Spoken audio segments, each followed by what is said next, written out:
From Pacifica, this is Democracy Now! Here's the bottom line.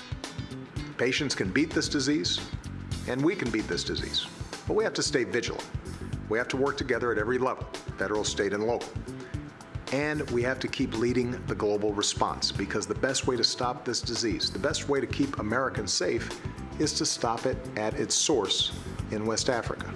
As the World Health Organization says, the official death toll from Ebola has reached nearly 5,000 in West Africa. Debate grows in the United States over quarantining healthcare workers returning from the region. A Doctors Without Borders nurse just back from Sierra Leone is now being held in isolation in a New Jersey hospital despite showing no signs of having Ebola. She says she's going to sue over her treatment. We'll speak with a fellow nurse from Doctors Without Borders just back from Guinea and economist Jeffrey Sachs of the Earth Island Institute at Columbia University, which has a team in Guinea. We'll also go to Baltimore to speak with Johns Hopkins University professor Nancy Cass about the use of experimental drugs to treat Ebola patients. All that and more coming up.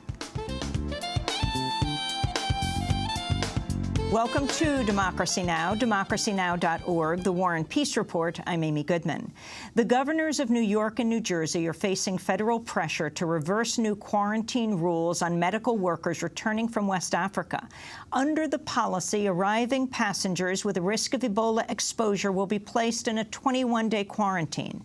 Illinois has implemented a similar policy. White House officials lobbied New Jersey Governor Chris Christie and New York Governor Andrew Cuomo over the weekend, saying the rules would discourage workers from joining the Ebola response in West Africa.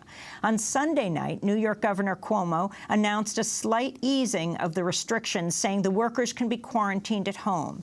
At a news conference, Cuomo said he's trying to balance the need to help contain Ebola in West Africa with the protection of New Yorkers. I understand that some people may believe the 21-day home quarantine is a burden. I would ask for their cooperation and understanding. And remember what we're trying to balance. We're trying to balance aid to West Africa and protection and the public health of New Yorkers, and addressing the fear and concern of New Yorkers. A nurse named Casey Hickox became the first health worker isolated under the rules after returning to New Jersey from Sierra Leone. Hickox had been placed in an isolated tent inside a Newark hospital despite testing negative for Ebola.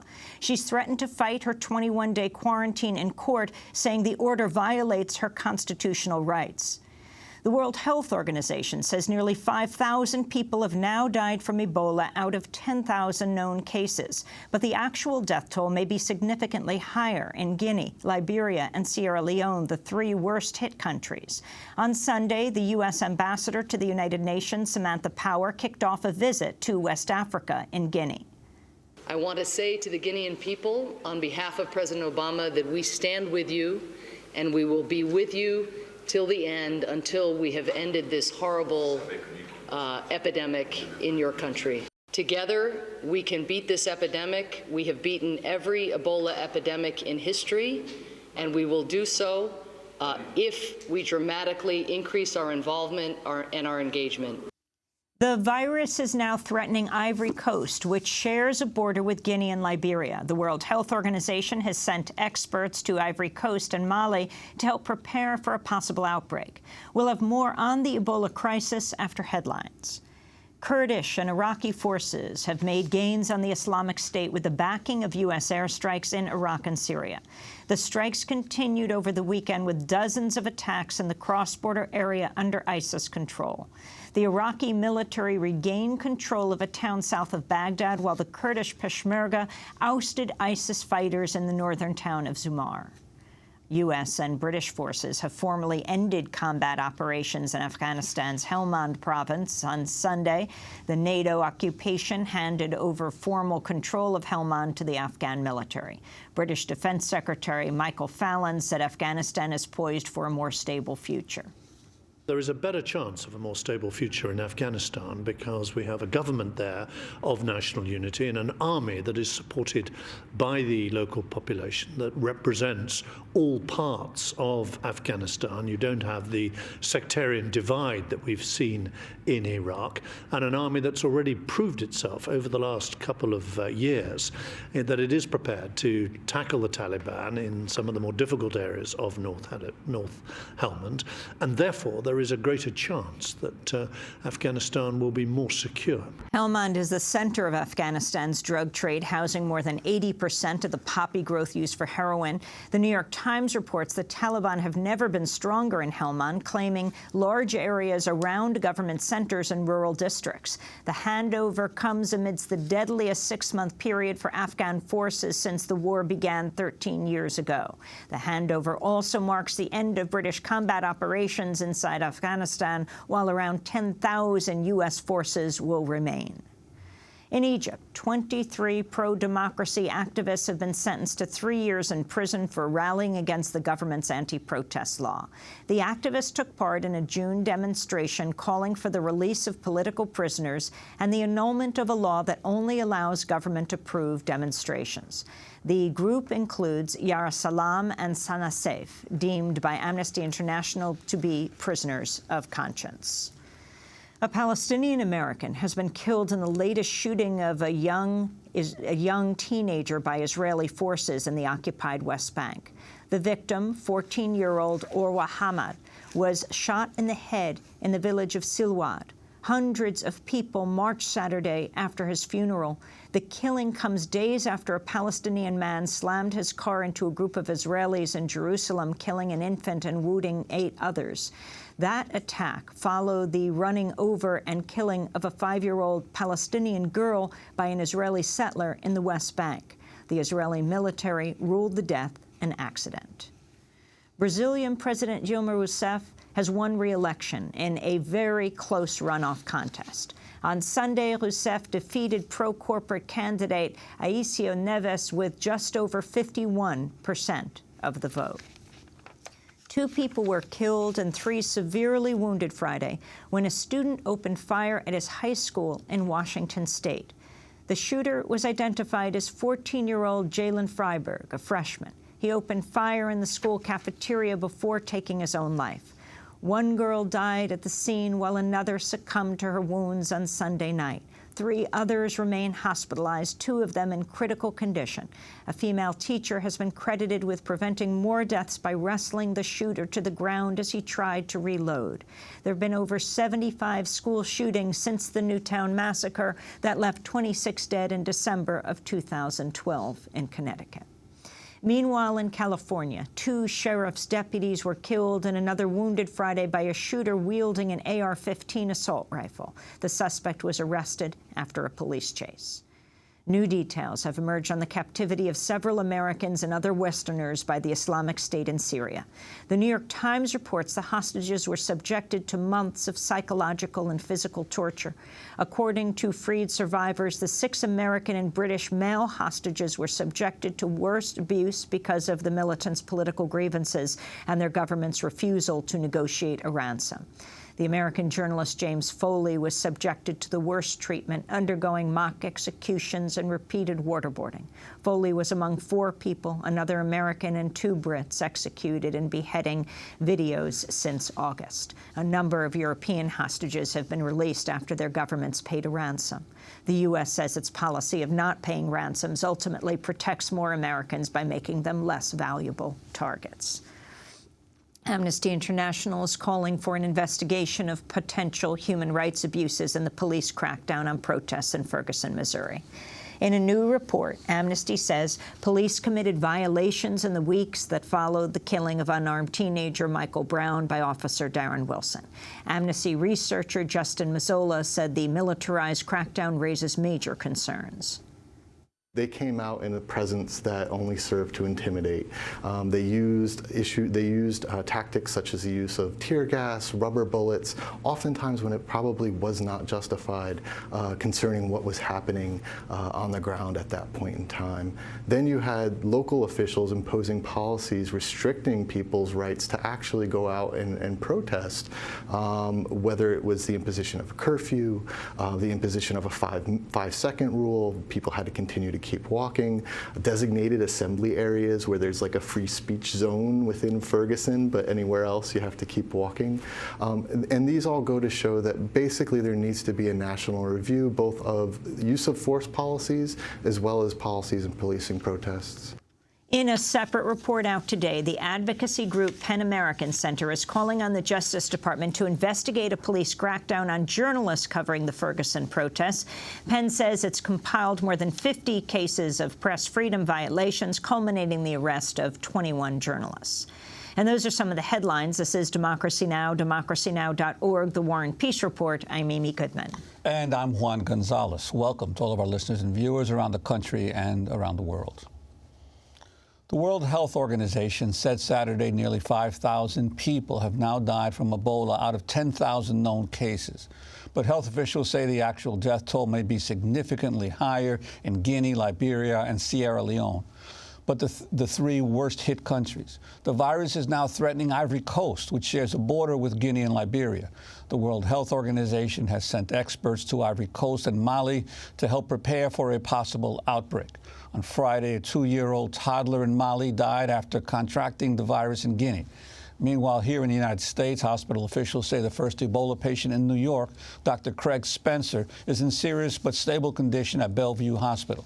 Spencer recently returned from treating Ebola patients in Guinea with Doctors Without Borders. As part of his treatment, Spencer received a plasma transfusion from Nancy Wrightbull, an aid worker who contracted the deadly disease in Africa and survived. On Friday, the states of New York and New Jersey announced they'd automatically quarantine medical workers returning from Ebola-hit West African countries. A nurse named Casey Hickox, who recently returned from Sierra Leone, became the first health worker isolated under the rules. She arrived at Newark Airport. She was placed in 21-day quarantine in a tent outside University Hospital in Newark. She's threatened to fight her quarantine in court, arguing the order violates her constitutional rights. During a phone interview on CNN, Hickox disputed New Jersey Governor Chris Christie's assertion that she's obviously ill. I heard from my mother last night, who called me concerned and said, Governor Christie just said in an interview that you were, quote unquote, obviously ill. And this is so frustrating to me. First of all, I don't think he's a doctor. And secondly, he's never laid eyes on me. And thirdly, I have been asymptomatic since I've been here. I feel physically completely strong and emotionally completely exhausted. But for him to say I'm obviously ill, which is even a strange statement. What does that mean? Someone define that for me, because I think I don't quite understand what obviously ill means. But I am here to tell you that I am completely fine physically, and being held here is just, I just don't understand. That was Nurse Casey Hickox being interviewed on CNN. Public health officials and the White House have criticized the plan by New Jersey and New York to quarantine health workers, saying it could impede the Ebola fight. On Sunday, New York Governor Andrew Cuomo appeared to soften his stance and said people quarantined in the state who do not show symptoms of the disease would be allowed to remain at home. To talk more about Ebola, we're going to be joined by a number of guests. We start with Carissa Guild, a nurse with Doctors Without Borders, also known as MSF. It's the letters for the French Médecins Sans Frontières. She just returned from Guinea last week, where she was helping to respond to the Ebola crisis. In 2012, she worked with Doctors Without Borders in the Congo to address an Ebola outbreak there. Welcome to Democracy Now!, Carissa Guild. First, can you, before we talk to you about your return from Guinea, if you can talk about the treatment of your fellow nurse, talk about what the whole issue of how Casey Hickox is being dealt with right now. She arrives at Newark and is taken from there, ultimately against her will. Will placed in 21-day quarantine. She now says she's going to sue over her treatment. I mean, I think that it was a decision that was made that was probably not well thought out. Like everyone has been saying, there's a lot of, it was just probably, it's not a well thought out. There's no evidence that she's a risk to anybody in the whole country. So I obviously don't agree with putting her in quarantine. I think that just monitoring your health like we're told to do every day and taking your temperature every day, we can't give anybody Ebola if you don't have symptoms. She obviously doesn't have symptoms. So it was not a very well thought out or rational decision to do, and we'll see what happens. And Carissa, could you talk to us about what happened to you when you came in the country, when you returned in your last trip from West Africa? I mean, I just returned back last week, and I came in and I went to JFK, and they brought me into a room and they monitored my temperature, and I didn't have a temperature, so basically I just went home. And I follow the daily rules of Doctors Without Borders, where I do take my temperature every morning, and I send an email every morning to the Department of Health, and I let them know that I'm feeling fine, and so far I'm feeling fine. So I think that actually this is less of a problem, and what we're talking about expats returning and not treating them well in the United States and expats having Ebola here in the United States is not really the issue. I think the issue is much more talking about those 10,000 people who have contracted the virus over in West Africa. Can you talk about what you found in Guinea? Talk about your time there. I mean, there's a lot of problems in Guinea right now. I've been there, I guess the first time I went was in April, and I basically just have seen the progression get worse and worse and worse with the virus. MSF is basically reaching its capacity. Where I was in a town called Gekadu, which is where the whole outbreak began. And we ended up having nearly 100 beds in our facility. Right before I was leaving, we were discussing of what we do if we have to start turning patients away, because we were getting patients coming from very long distances away. And we were worried that we weren't going to have enough capacity to actually treat and isolate the cases. So there needs to be a lot more work and a lot more help going there to help get this under control. And what do you think will be the impact of what's happened to Casey Hickox on the other caregivers thinking about going to West Africa and doing their part to be able to stem the spread of Ebola? Well, I'm hoping that not every state takes this decision, and hopefully the decision gets re-looked at, so hopefully it won't have too much of an impact. I know it wouldn't probably impact me so much going, but that's also knowing that there's plenty of other countries in the world which would be happy to have me for 21 days after I came back and would let me hang out at home and not be in a hospital. So hopefully the decision will get looked at and it won't have an impact, because it would be really unfortunate. It's unfortunate for her. She went over to Africa to help in West Africa for this Ebola crisis. There's a lot of suffering over there. There's a lot of people who are really, really scared over there. And to have her welcome back into her home, like we're welcoming her back, is not the best face of America. How did you protect yourself? How did people in Guinea protect themselves, both in communities where people had Ebola and in the hospital where you worked? We were using the personal protective equipment. So when we were in the center, the treatment center, we were very, very well protected. We had the jumpsuit, the yellow jumpsuit on, and masks, and 2 pairs of gloves, and hoods, and aprons, and everything that you see on TV. So we were very protected while we were inside the treatment center. Outside, the treatment center, though, is basically the passive part of a response to Ebola. And the part that's very important is the training of people in the community and doing outreach and going into the villages and speaking with a lot of people and teaching health workers. And this, we were protecting ourselves basically by keeping distance with patients or keeping distance with the population, keeping a 2-meter distance, washing your hands a lot. There was chlorine everywhere. I mean, that said, it doesn't make the risk zero, and there's plenty of health workers in Guinea who've gotten sick. But there's many precautions that certainly MSF is taking, which is keeping me, I feel pretty confident that I don't have Ebola and that I didn't get Ebola while I was there. I wanted to go back to Casey Hickox, the Doctors Without Borders nurse who was placed in a 21-day quarantine in New Jersey after she returned from Sierra Leone. On Sunday, she called in to CNN, and this is part of her conversation. We have to be very careful about letting politicians make medical and public health decisions.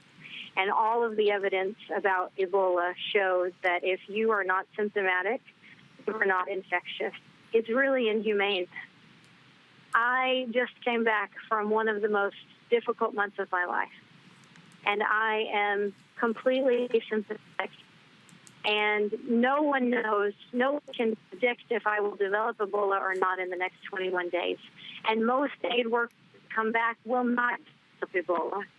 So to quarantine everyone in case, when you cannot predict who may develop Ebola or not, and to make me stay for 21 days, to not be with my family, to put me through this emotional and physical stress is completely unacceptable. That was Casey Hickok talking to CNN. What about this issue of the politicians making decisions that really should be in the hands of medical experts and scientists? I mean, I guess I really don't have too much to say about that. I definitely agree that Ebola is a medical problem. It's an outbreak, and it should be in the hands of people who know what they're doing and who understand how the virus works and how to protect yourself. It's a pretty tricky virus, and there are very specific things that we already know work, and there are people who know those things, and I would trust those people over someone making a decision who is less informed. Carissa, what is most needed now in Guinea, where you were? What were people most calling for to deal with the Ebola crisis? I mean, in Guinea, there's a lot of fear, and I've seen it spread quite far. So it started off in one prefecture called Gekedu, and when I was leaving, we were having cases coming from very far away in the whole right half of the country, which means that people were waiting until the end. They were being sure that these people had Ebola. They were putting them in ambulances for 10 hours. They were sending them to our center for treatment. They were arriving very late, so sometimes you would open up the ambulance door and there would be 3 people who were still alive and 1 or 2 people who had died on the way. So I think there needs to be a lot of effort in building treatment centers and making access to care bigger, and doing outreach and training staff workers and training health workers and how to detect cases of Ebola, putting labs to make sure that we know where Ebola is. And there's a lot to be done there right now. Carissa Guild, I want to thank you for being with us, a nurse with Doctors Without Borders, also known as MSF. She just returned from Guinea in Africa, where she was working with Ebola patients. She's come back to this country and is in Cape Cod now. When we come back, we will go to Jeffrey Sachs, leading economist, director of the Earth Institute at Columbia University, has a team in Guinea as well. And we'll speak with Johns Hopkins scientist Nancy Cass about experimental drugs dealing with Ebola. Who should get them? Who doesn't get them? Stay with us. It's a movie and the whole world is viewing it. And the popcorn is dreams torn, but we're always chewing it. The set design is by God, but the costumes by the devil. And the screenplay is adapted from a book that's embezzled. This is where I grew up, this is where I grew proud. This is where neighbors never say music is too loud. This is where the streets have no name, but they have history. This is loss as victory. Oh, my name, it ain't nothing. My age, it means less. The country I come from could be like the rest. I was taught and brought up there, lost to above, and the land that I live in has God on its side. I was young, I grew, I could tie my shoe. I was blind, but I knew that I would always see blue. Blue seas that see through. On the bottom I meet you, and when we come up for a breath, would you mind if I kiss you? Childhood came up for the kiss, but its lips was... God on Our Side by Kanan here on Democracy Now!, democracynow.org, The War and Peace Report. I'm Amy Goodman with Juan Gonzalez. To talk more about Ebola, we're joined by 2 guests. Jeffrey Sachs is a leading economist and the director of the Earth Institute at Columbia University. Sachs recently authored a piece headlined, "We Don't Need an Ebola Czar." The Earth Institute is working with the government in Guinea to battle the Ebola epidemic and is holding a conference today titled The Ebola Crisis, What It Means for West Africa and the World. We're also joined by Nancy Cass, professor of bioethics and public health at Johns Hopkins University. Her article in the Annals of Internal Medicine is called Ebola Ethics and Public Health, What Next? Welcome to both of you. Jeffrey Sachs, I'd like to begin with you. The subject of your recent article, We Don't Need an Ebola Czar. Could you talk about that? Well, that was a very specific point that I think President Obama should be backing up his real Ebola leader, Tom Frieden, the head of the Centers for Disease Control, rather than appointing somebody who obviously lacks the necessary knowledge and experience to head an Ebola effort. This was politics. It's a kind of modest point. It's not really at the center of the fight against Ebola per se, but it was a response to the real disgraceful show in Congress when congressmen who know nothing and who had been cutting the CDC budget for years then went after Frieden, who is one of the world's most experienced leaders in public health. And rather than the congressman asking, which they should have, what can we do for you, Dr. Frieden, to help ensure a quality U.S. effort, from their high horse, they start making accusations and stupid statements. And I thought the president should just have come out and said, stop it. We have a highly experienced leader of the world's most important public health institute. Let's get on with it. Unfortunately, he didn't do it. He appointed this fellow, Ron Klain, who I don't know if he'll do something useful. I hope he doesn't do something just to add to the confusion. Jeffrey Sachs, I wanted to ask you, as a leading economist, we got a note from Jubilee USA saying right now Guinea's spending more on debt than on public health. Sierra Leone, Liberia, Guinea spend together nearly $200 million a year on debt. Imagine what that money could do for funding health care, they asked, in their countries, and what it could have done to help stop the Ebola even before it started.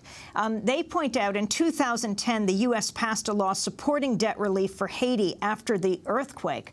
What about doing the same thing with these countries? Do you think that would make a difference? You have a team in Guinea right now.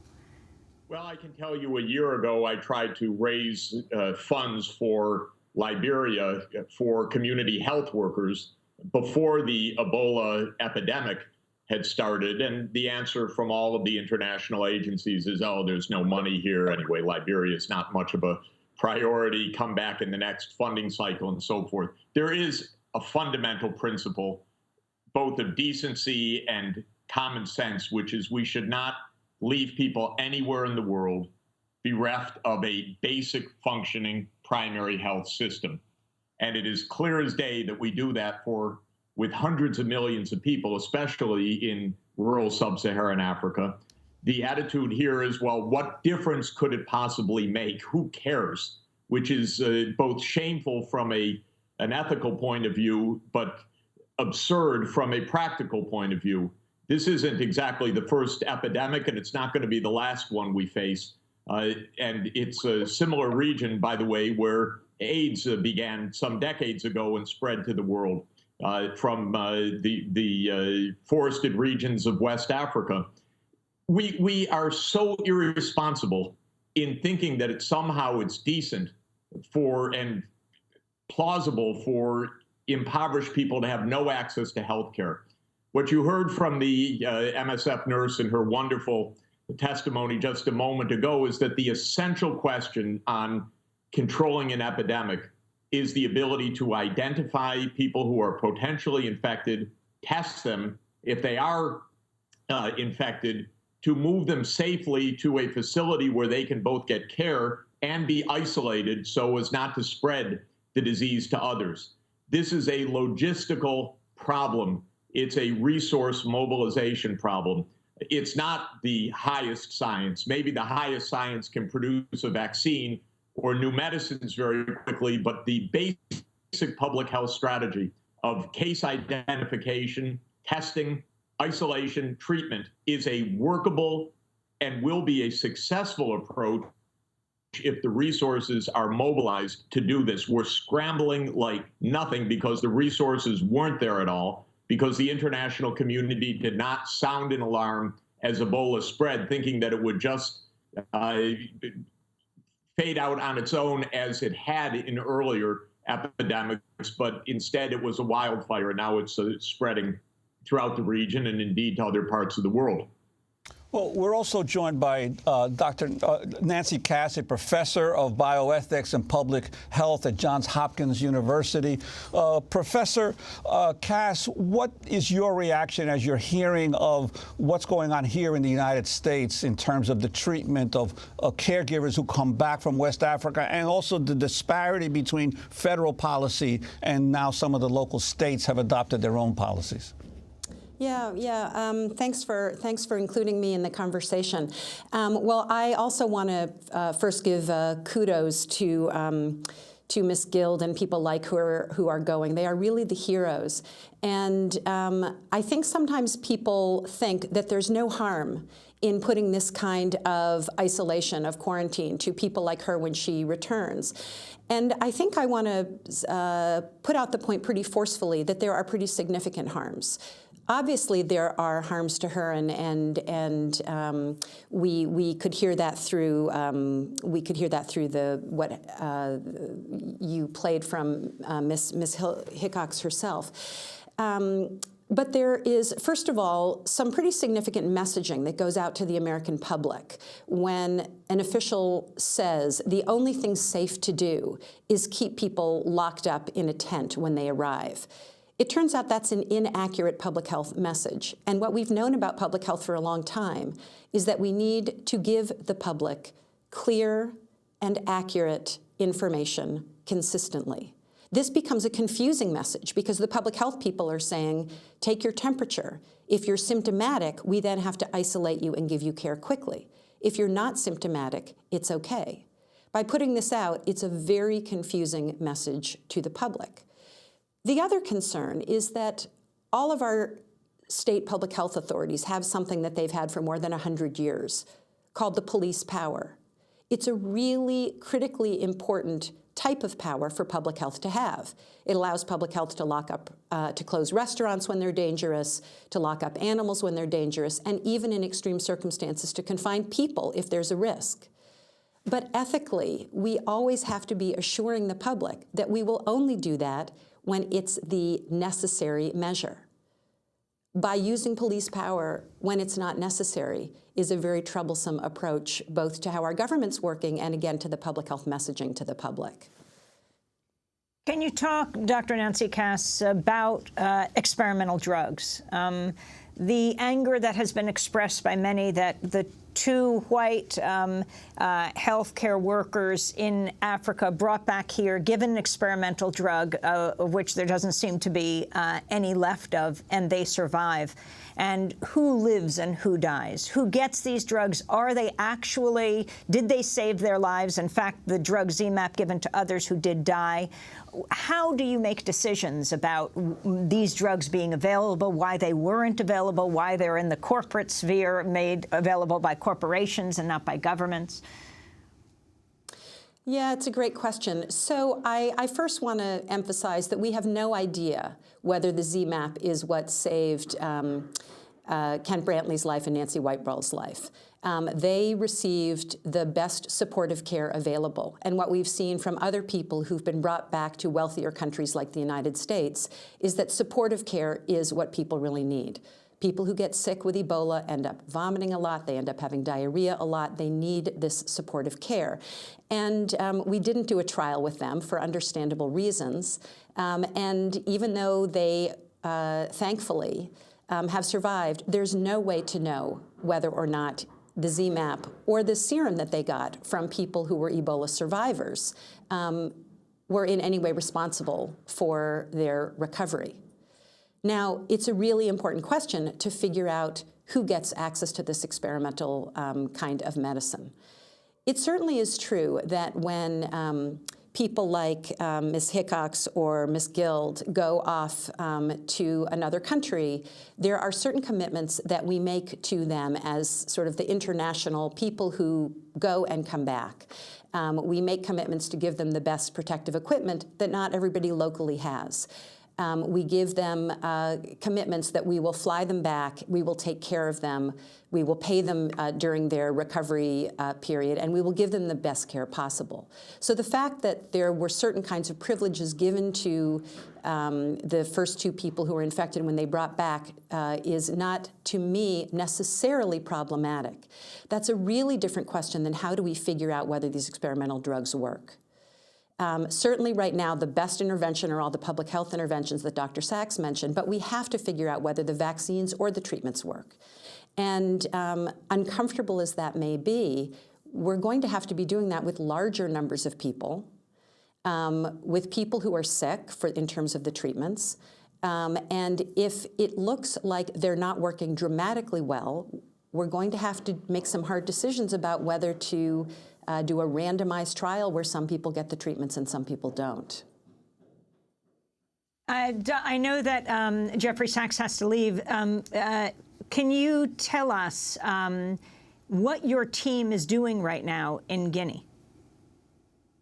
The basic approach of getting this under control, as I've described, is identifying potentially infected individuals, either through contact tracing of those who have come into contact with the earlier Ebola-infected patients, or people who develop symptoms that are suspicious, and even if they weren't on a contact list, getting them quickly tested, getting them safely taken to a treatment center in the event that they are Ebola infected, and then having appropriate supportive care, as you just heard. Well, building that from almost nothing in a matter of weeks is the real challenge. The problem with an epidemic is it doesn't just stand still, of course. It is a chain reaction. It has geometric growth. In the case of Ebola, a doubling period, in other words, the time to double the number of cases roughly every 3 weeks right now. So this is an absolutely ferocious race against time, where the resources have to come from the outside in financial terms. Much of the equipment has to be flown in. It's a massive logistical problem. It's a social problem, obviously, to enter into communities that are scared, fearful, without traditional contacts with the health teams, and to find, of course, the people and train them that can do this safely. So this is exactly what we're trying to focus on. Every aspect of this.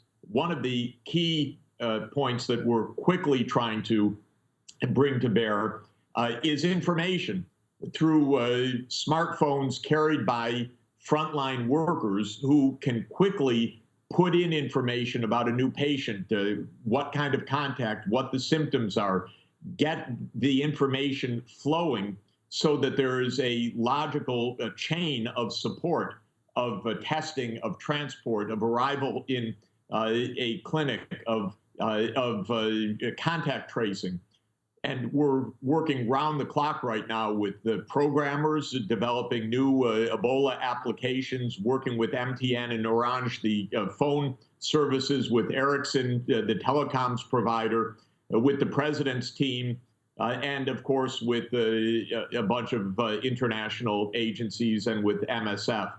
But the scramble is phenomenal. If you can see how much we're turned upside down by a few cases in the rich and populous United States, think about the thousands of cases roiling West Africa right now with all the impoverishment and the logistical challenges. It's a very practical, minute-to-minute problem where speed is of the essence. Nancy, Nancy Cass, professor of bioethics and public health at Johns Hopkins University. I'd like to ask you about the world response in West Africa, particularly the U.S. response. This whole issue of how the military is being used and being able to get there to set up centers for treatment, but yet we're still having problems in terms of the provision of the number of caregivers that can be mobilized so quickly, either by the World Health Organization, the United States, or other advanced countries. Yeah, so clearly we need different kinds of people on the ground. And what I think gets the most publicity are the people providing direct care in the treatment centers to sick patients. And obviously that's really important. And my understanding is that it has been slow for a variety of reasons. Certainly, when the United States finally and ultimately committed that 3,000 people would come through the Department of Defense, that was a good thing. The Department of Defense has the logistical know-how to move operations like that quickly. Unfortunately, my understanding is that those 3,000 people are not there yet, that it's been fairly slow to mobilize. And despite the amount of work that MSF is doing, and they have really been, again, remarkable heroes from very early in this epidemic, long before the United States was paying attention, there are far too many patients, and we need more healthcare workers. I certainly have a colleague at Johns Hopkins, just as one example, who was in Liberia last week helping to train 1,000 healthcare workers from the Democratic Republic of Congo. Obviously, Congo has experience with Ebola from past outbreaks, and they were willing to send 1,000 healthcare workers to Liberia, who were being trained both in the treatment aspects and to some degree some of the outreach that Dr. Sachs was talking about. I do think it's interesting that we don't tend to cover as much the outreach that he was describing. And until we have enough treatment beds, what is really going to make a difference is all of the public health outreach. Public health outreach is traditionally, whether in the United States or in West Africa, what has ultimately stopped epidemics from spreading. And fortunately, you can have people who don't have quite the same sophisticated skill set to participate in that kind of, that piece of the response. Nancy Cass, we only have a minute to go, but on this issue of drugs, are you designing trials for drugs? And for example, the ZMapp drug is, how will the government support getting out there, or should that particular drug be the one that's used? So to be clear, in what I do for a living, I'm not the one designing trials. There are people who are designing trials. My understanding is that there are a variety of drugs that are being considered. They each have different sort of kinds of histories. I think the real challenge is how they're going to be tested. And if it turns out that a drug is dramatically effective, for example, you give it to 10 people who are really sick and 9 of them recover or 10 of them recover, you don't need to do a randomized trial. If it turns out you give it to 10 people and 6 or 7 people recover, it's a little hard to tell whether that was the drug or whether they would have recovered anyway.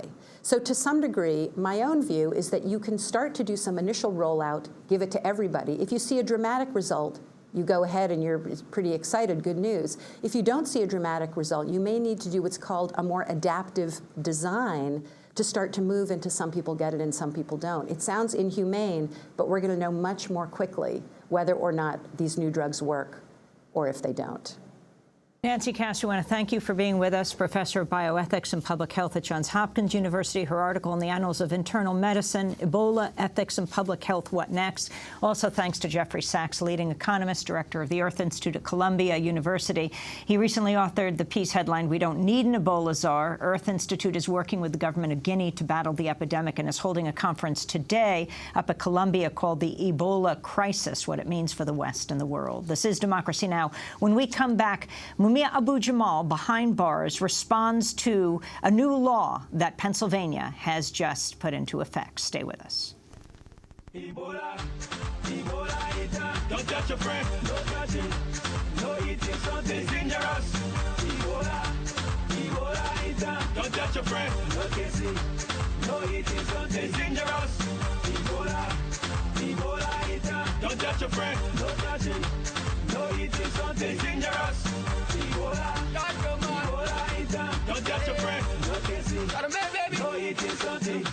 to pay the money. I started yelling, people them yelling. That what you happy?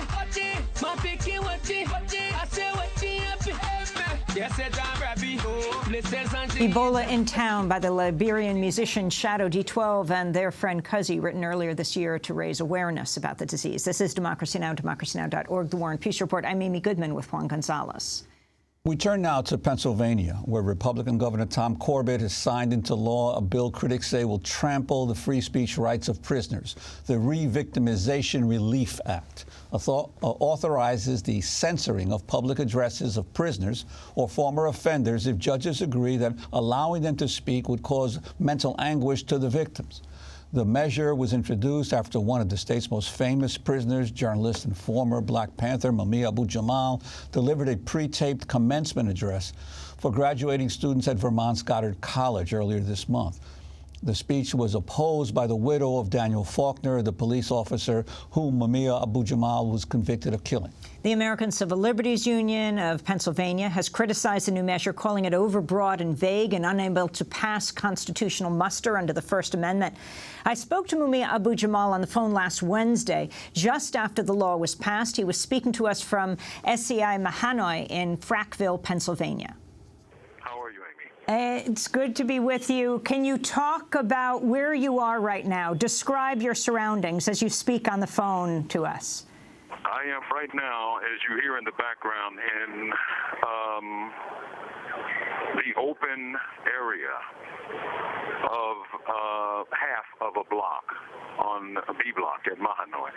There are about 45 men sitting around playing cards, playing dominoes, playing chess, talking, some reading, some watching television at a distant corner. This is population, at least the block-in phase or block-out phase, where you're out of your cell. So you are back in the news because of a bill that was just signed by Pennsylvania Governor Corbett that would limit your ability to speak after you just gave a commencement address, a taped commencement address to Goddard. Can you respond to the signing of this bill?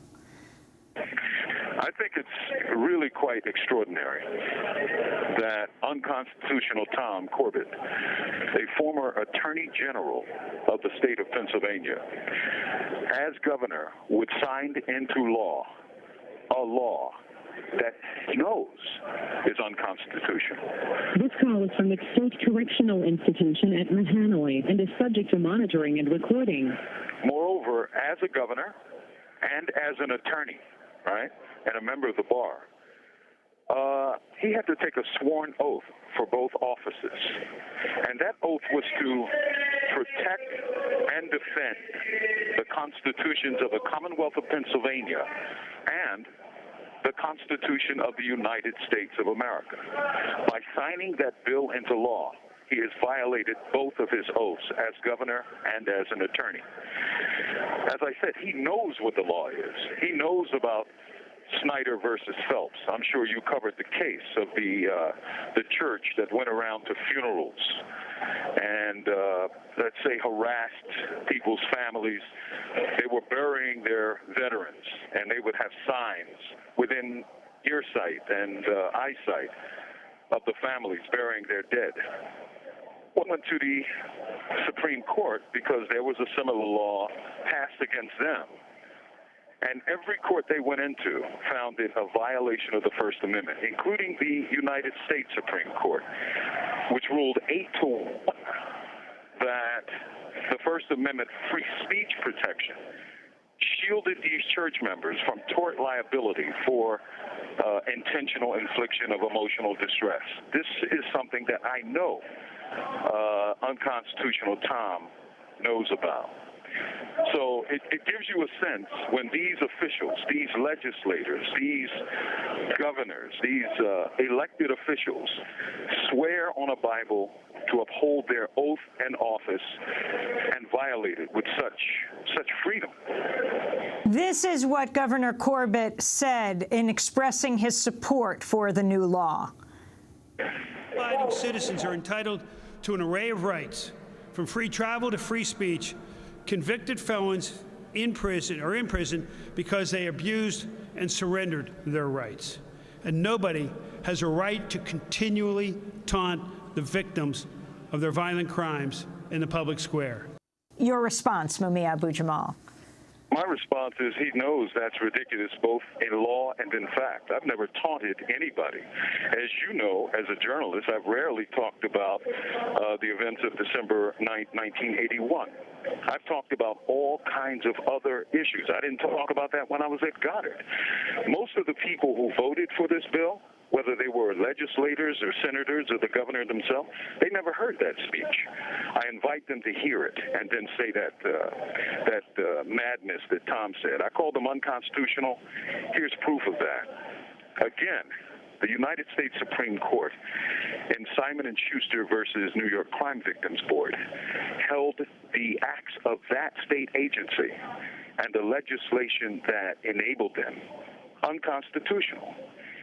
And this was, I believe, the full court, 9-1. This was in 1991. In my own civil history, you remember me calling you and them coming up and pulling a wire out of the wall. Who pulled that wire out of the wall? It was a guard. I was talking to you. I believe it was 96 or around that time. We were having a discussion. It was live. And all of a sudden, the phone went dead. And I saw, out of the corner of my eye, a correctional officer walk down to where my line was plugged into the wall, and he pulled it out. I couldn't believe what I was looking at. You know, I was like, hello, Amy, hello, because it just didn't make sense to me that he did that. He did that. But, of course, that was shortly after the publication of Live from Death Row. And the Department of Corrections sanctioned me, gave me a write-up, and we went to court about it. The case is preserved as Abu-Jamal versus Price. In that ruling, the Third Circuit of the United States Court of Appeals said I have a constitutional right to write. If I have a constitutional right to write under the First Amendment, then don't I have a constitutional right to read writings? Mumia Abu-Jamal, Maureen Faulkner is quoted in the paper after Governor Corbett signed the bill, what's being called the Mumia bill, saying to be in your car driving along in California only to hear him doing a commencement speech on the radio, it rips open a scab. Well, I feel sorry for her because, you know, when most people hear things that disturbs them, they change the channel, you know, and she could change the channel. They wrote a bill, right, for one man, and they admit that, I'm told, in their discussions in committee. They wrote a bill based on a false reporting of what was discussed at a school that I am an alumni of. I attended and graduated from that college. I was invited by the staff and the students and the administrators to talk to my college about what it meant to get an education from Goddard. I did that. And if the Constitution doesn't protect that, then it protects nothing. If the Constitution can be used against one, it can be used against all. I didn't take an oath or an affirmation to support, protect, and defend the Constitution of Pennsylvania or the United States. I don't have to. But of the many people who did, they know they are violating it by signing this law. Mumia, Debo Adegbile was nominated to be the head of the Civil Rights Division in the Justice Department. But because of the case he was involved with at the NAACP Legal Defense Fund, case that the NAACP Legal Defense Fund brought and won, he was barred, senators citing your name. Explain what happened and your response to it. Well, I can't really explain what happened because... This call is from the State Correctional Institution at Mahanoy and is subject to monitoring and recording. The matter is, I never met the man. I never discussed anything with the man because I never met the man. He was actually acting head of the NAACP-LDS after John Patton had died. And he was placed there, so because he was acting head, he was on my brief, right? But, you know, he never argued a case.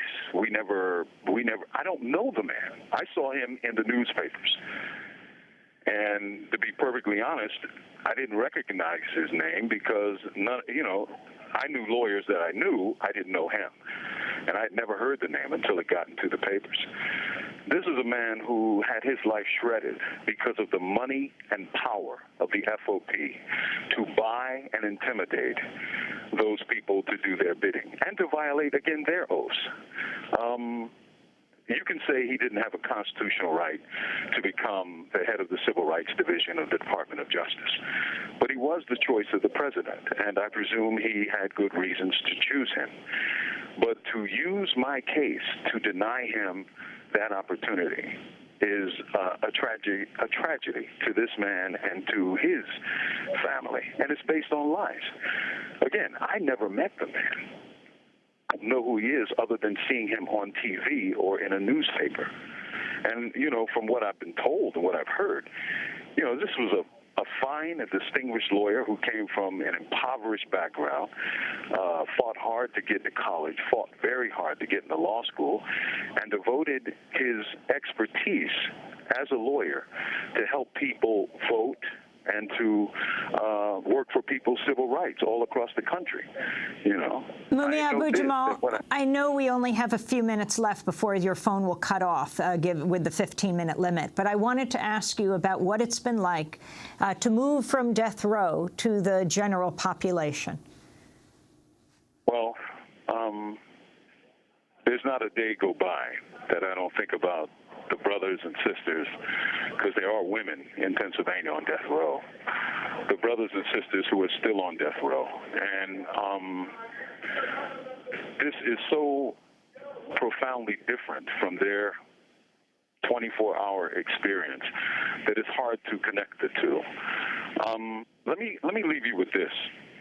There's a case out of the Eastern District of Virginia called Prieto versus, and I can't remember the name of the wording, but it's Prieto. In the Prieto case, the court in Virginia ruled that the conditions of death row were unconstitutional, right? They ruled that locking 60 seconds remaining. Locking people up that long, holding them in confinement just because they have a death sentence is a violation of the Constitution. I wish that Pennsylvania would live up to the Constitution, not just in my case, but in Prieto and all the men and women who are on death row in Pennsylvania who should be in general population like everybody else. You write many commentaries, among them about war. What is it like to watch war from your jail cell? You have 30 seconds remaining. It's not much different than it is. It's horrifying and terrifying, and it speaks to me of the kind of impending destruction of the empire. You can't bomb people to peace. You can only bomb them to death and to war. And, it's painful, it's terrifying, it's all of those things, and it could be better. That was Mumia Abu-Jamal, prisoner at Mahanoy, SCI Mahanoy in Pennsylvania, in Frackville, Pennsylvania. This is Democracy Now! If you'd like a copy of today's show, you can go to our website at democracynow.org. This Saturday night, I'll be speaking in Oslo, Norway. You can check our website at democracynow.org. Democracy Now! Is produced by Mike Burke, Renee Feltz, Aaron Mate, Nermin Sheikh, Steve Martinez, Sam Alkoff, Hani Massoud, Robbie Karen, Dina Guzder, Amy Littlefield, Daniel Begun, Anna Ozbek, Sam Redal, Mike DeFilippo, and Miguel Noguera are our engineers. Special thanks to Becca Staley, Julie Crosby, Hugh Gran, Jessica Lee, Vesta Godars, and to our camera crew, John Randolph, Karen Krug-Meadows, Carlo De Jesus, and Phil Raymond. Go to our website at democracynow.org, where you can read, listen to, and watch the broadcast, read all the transcript of all the shows over almost the last 19 years. Also, special thanks to Charina Nadura. I'm Amy Goodman with Juan Gonzalez. Thanks so much for joining us.